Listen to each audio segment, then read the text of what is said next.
My name is Conor McGregor, and come August 26th, I'm going to be putting the whooping on a little bitch Mayweather. By the time I'm done with him, they're not going to be calling him Money Mayweather, they're going to be calling him Mommy Mayweather, because I'm going to send him crying to his mama.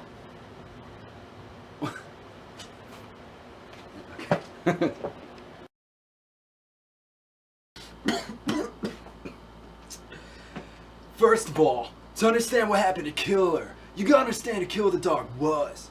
See, Killer was born to a three-legged bitch mother, and he was always ashamed of this man, and then right after that, he was adopted by this man, Tito Lebowitz. He's a small-time gun runner and Rottweiler fight promoter. So he put the Killer in a training, man, and the next thing you know, Killer's good. He's damn good.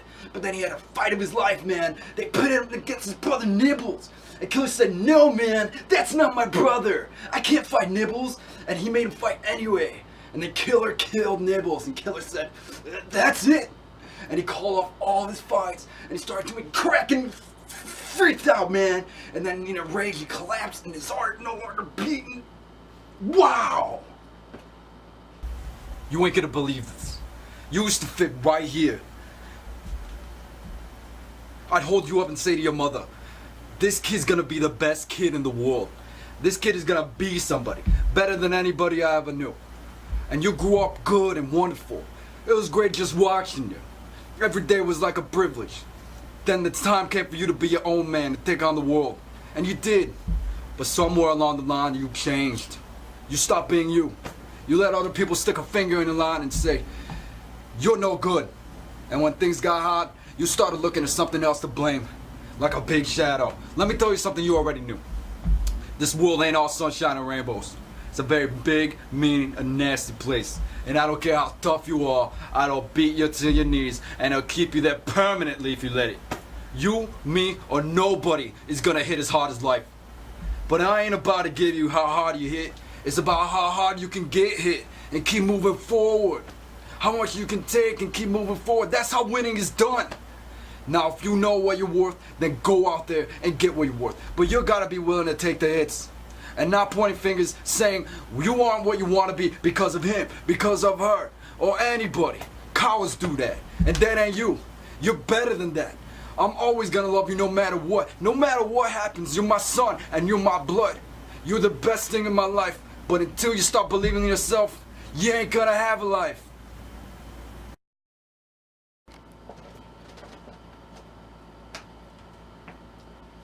Yeah, sure. There were a lot more punks than there were 4 years earlier. But there were also as many posers. See, posers were people that looked like punks, but they did it for fashion. And they were fools. They would say things like, anarchy in the UK. You see, posers.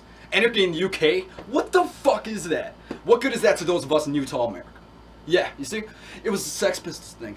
They were from England, they were British, and what they did, they were allowed to do, because it was anarchy in the UK. You don't live your life by fucking music lyrics. I mean, that's all you ever heard from these trendy little fucks. Like, did you hear the new Smiths album? It was fucking terrific. Kids walking around Utah saying terrific. You see what I mean? What the fuck is up with this English bullshit? Yeah, I knew a girl that would only have sex with a guy if he had a fucking accent. Can you think of anything more ludicrous in your life? Because every asshole in Salt Lake City, and let me tell you, there are plenty of assholes in this generation that want to do a little bit of this to get her drunk and put some fucking kind of stupid fucking accent like, hey mistress, you fancy a shag? And then she would fucking knees to the sky. Which is sad. It made me sad. Really sad. Poor girl. She had no self-respect.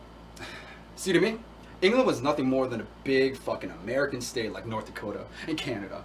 You gotta look at me and you gotta say, hey buddy, why are you so fucking mad? And I'll tell you, because all the following that went over to England, this is what they think of us. Those fucking English chaps can only say shit about Americans.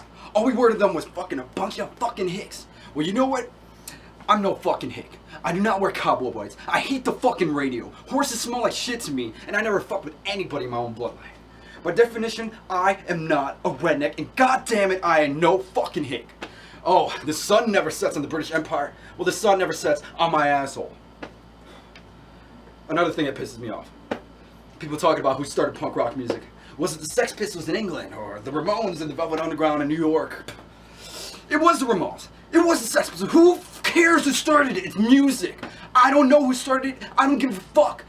The only thing I know is that we did it harder, we did it faster, and we definitely did it with more love.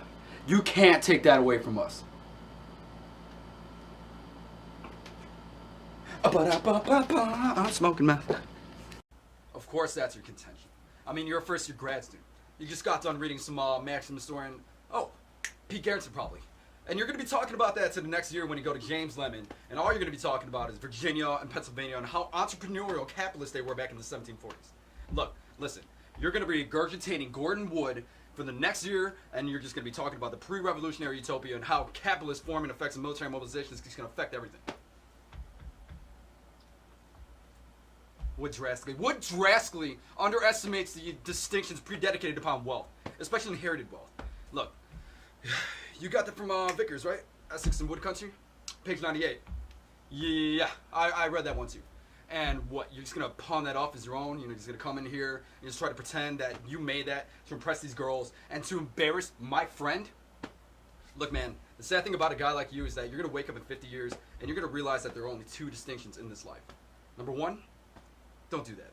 And number two, you paid 150 fucking grand for an education. You could have got the fucking public library for $1.50. Yeah, maybe. But at least I won't be unoriginal.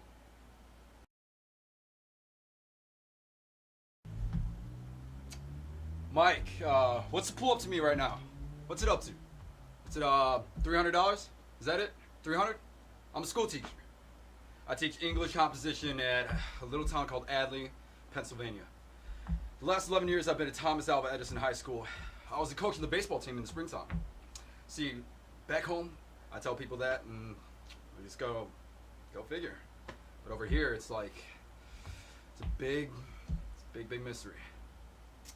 So I guess we've changed the times. I wonder if I've changed so much my wife is even going to recognize me whenever I get home.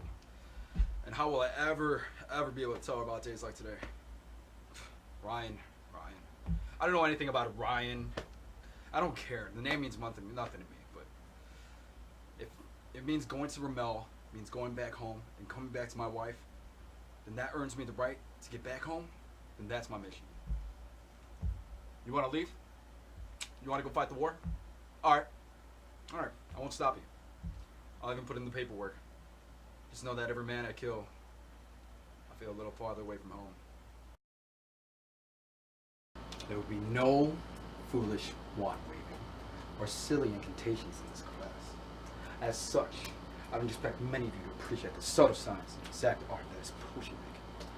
However, for those select few who possess the predisposition, I can teach you how to bewitch the mind and snare the senses. I can tell you how to bottle fame, brew glory, and even put a stopper in death.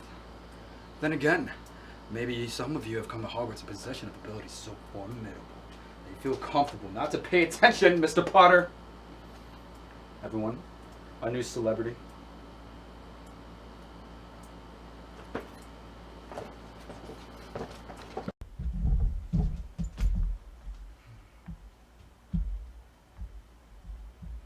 Well, that's what we do. We fight. You tell me when I'm being an arrogant son of a bitch, and I tell you when you're being a pain in the ass, which is about 99% of the time. I'm not afraid to hurt your feelings. You have like a 2-second rebound rate, and then you just go and do the next big pain in the ass thing. So it's not going to be easy. It's going to be really, really hard. We're going to have to work at this every day. But I want to do that because I want you. I want all of you. I want all of you forever. You and me. Every day. Will you do something for me, please? Just picture your life for me. 30 years from now, 40 years from now. What does it look like? If it's with that guy, then go. Go. I lost you once, and I can do it again. If I thought that's what you really wanted, I would do it. But please, don't take the easy way out.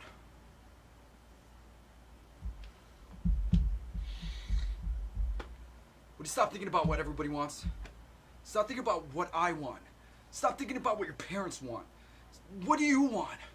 What do you want? What do you want? Dramatic look.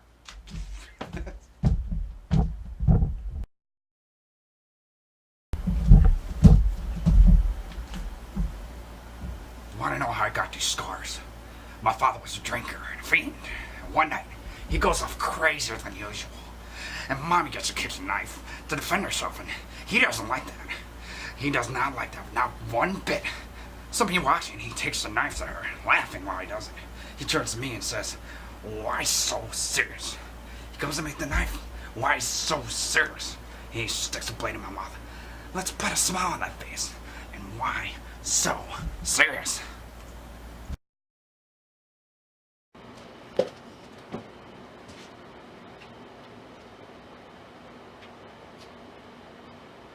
Son of a bitch. Did you get that, fucker? It's your fault. You ain't got no right to be fucking sore with me. Quit fucking riding me. Fuck you, Dom. It's your fucking fault we're here. Oh, fuck. What the fuck did you do that for? I'm trying to fix this. I said, why you always whooping on me? Don, I tell you right now, I don't fucking call me that. I ain't a fucking animal. I ain't a fucking dog.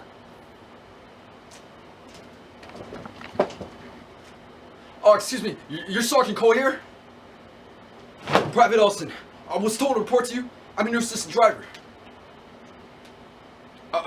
Yes, I am. Oh, Master Sergeant with the clipboard? Right here, he's, Norman. 8 weeks.